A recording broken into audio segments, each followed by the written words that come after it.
Pemirsa, 3 orang tewas dan 6 terluka dalam kecelakaan tunggal di ruas jalan tol Jakarta Cikampek. Kecelakaan diduga akibat sopir mengemudi dalam kondisi mengantuk.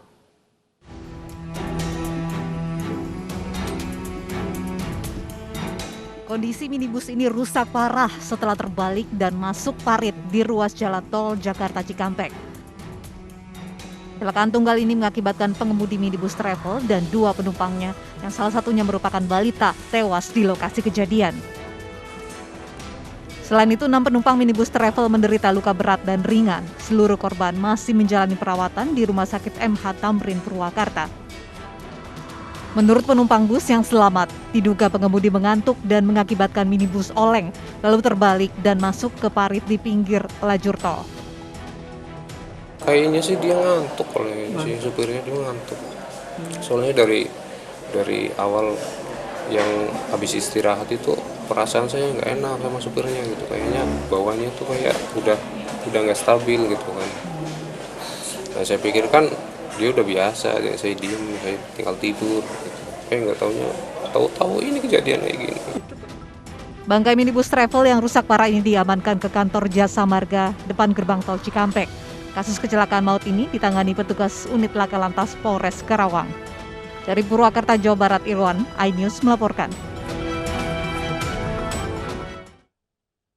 Petugas Satpol PP Kelurahan Kebon Melati menggelar razia protokol kesehatan di Pasar Lontar, Jakarta Pusat. Hal tersebut untuk menertibkan para pedagang maupun pembeli yang tidak menggunakan masker saat bertransaksi. Kita patuhi protokol kesehatan, memakai masker, mencuci tangan, dan menjaga jarak untuk memutus rantai penyebaran. Inilah imbauan petugas saat razia Pasar Lontar Tanah Abang, Jakarta Pusat, Senin siang. Masih ada saja warga yang tidak mematuhi protokol kesehatan saat masa PSBB transisi yang kembali diterapkan hari ini.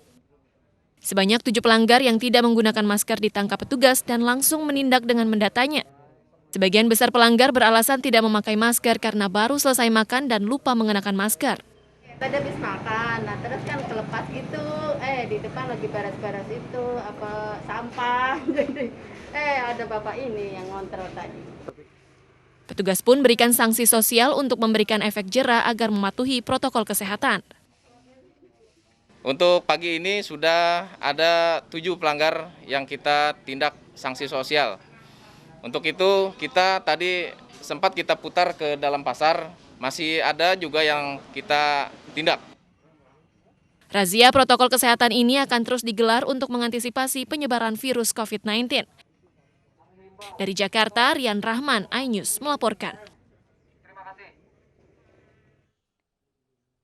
Mulai hari ini Pemprov DKI Jakarta melonggarkan rem darurat COVID-19 dengan memberlakukan kembali PSBB masa transisi. Sejumlah sektor usaha kembali dapat beroperasi dengan kapasitas terbatas.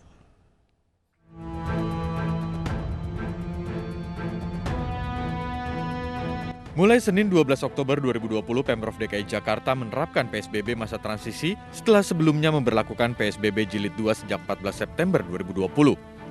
Hal ini diputuskan berdasarkan laporan kasus harian, kasus kematian harian, tren kasus aktif, dan tingkat keterisian rumah sakit rujukan COVID-19. Kita kembali kepada status PSBB transisi.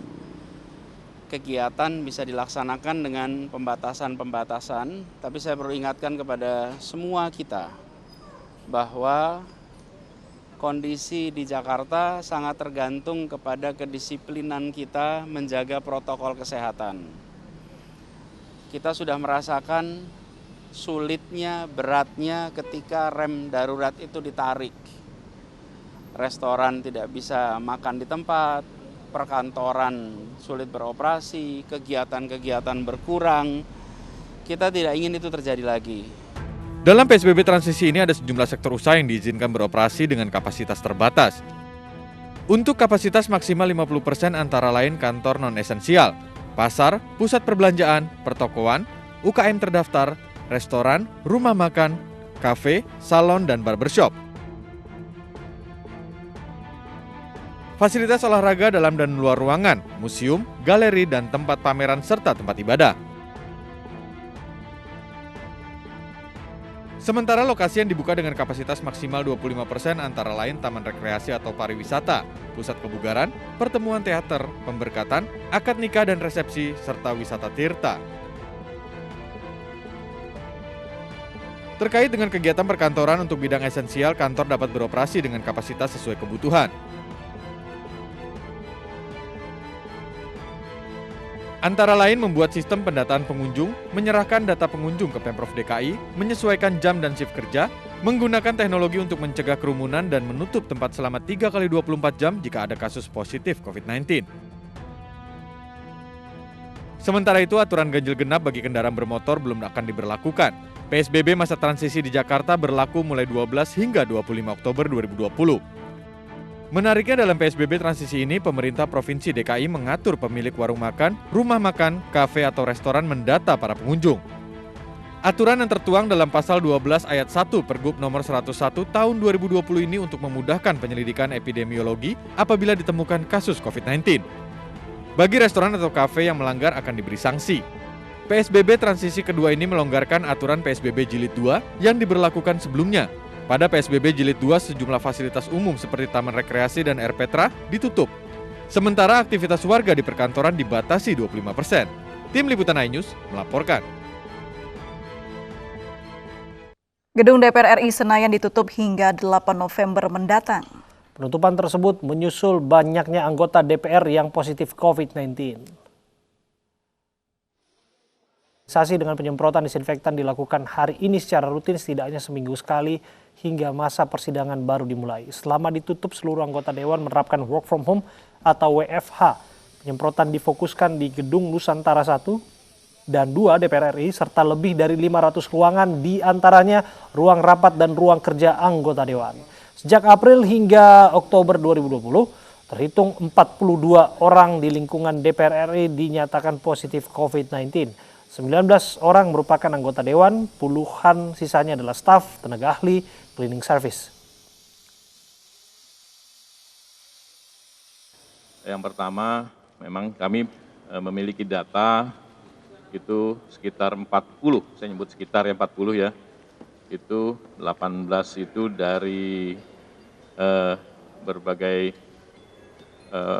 fraksi, kemudian sekitar 22 ada dari TA, tenaga ahli, ada staf ahli, ada cleaning service, ada juga pegawai. Jadi itu keseluruhan. Pun itu jumlah yang disebutkan 40, yang 18 anggota pun itu adalah sebenarnya jumlah yang minimal. Karena ada juga anggota-anggota yang menyampaikan secara pribadi ke saya langsung bahwa positif setelah diswab, tapi tidak mau diinformasikan. Presiden Joko Widodo mengklaim kasus aktif COVID-19 di Indonesia masih lebih baik dari rata-rata dunia. Presiden menyatakan kasus aktif COVID-19 di Indonesia mengalami penurunan yang signifikan. Dalam rapat terbatas secara virtual dengan Komite Penanganan Coronavirus Disease 2018 dan Pemulihan Ekonomi Nasional KPCPN, Presiden Joko Widodo menyatakan terjadi penurunan kasus aktif COVID-19 di Indonesia. Penurunan sangat signifikan dibandingkan rata-rata kasus aktif pada 27 September lalu yang mencapai hingga 22,46%. Selain itu, rata-rata kesembuhan COVID-19 mengalami peningkatan menjadi 76,48% per Oktober 2020. Angka ini diklaim Presiden Joko Widodo lebih tinggi dari rata-rata kesembuhan dunia.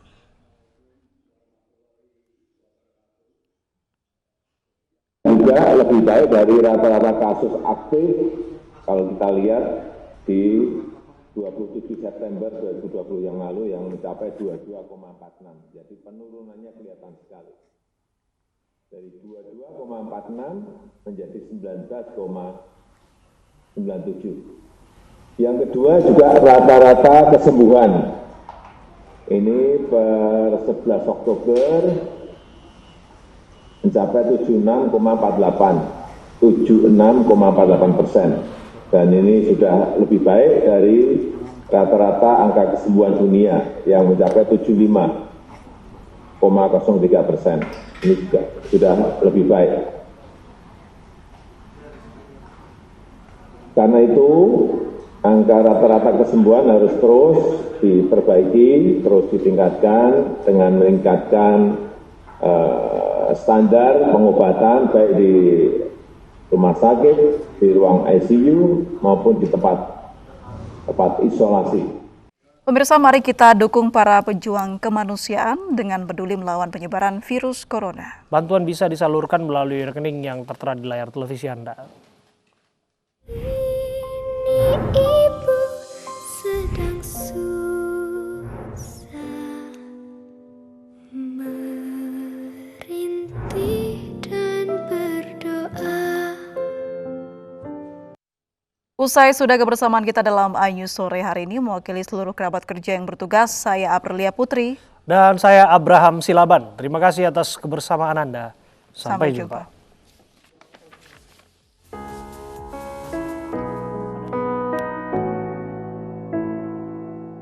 Saatnya kita semua tuh renungi ini dan cobalah pastikan mengerti. Lihat kembali ke dalam diri sendiri kesalahan yang kita lakukan. Kita manusia mungkin hanya bisa menyesal karena semua telah terjadi.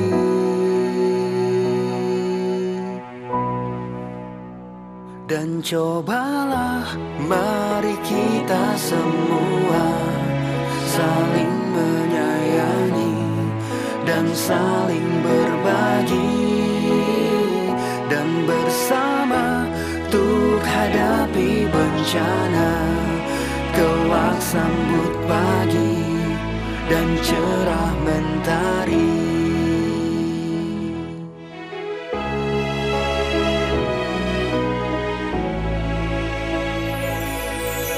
Yakinlah semua ini bisa dilewati dengan cinta dan hati nurani. Kita manusia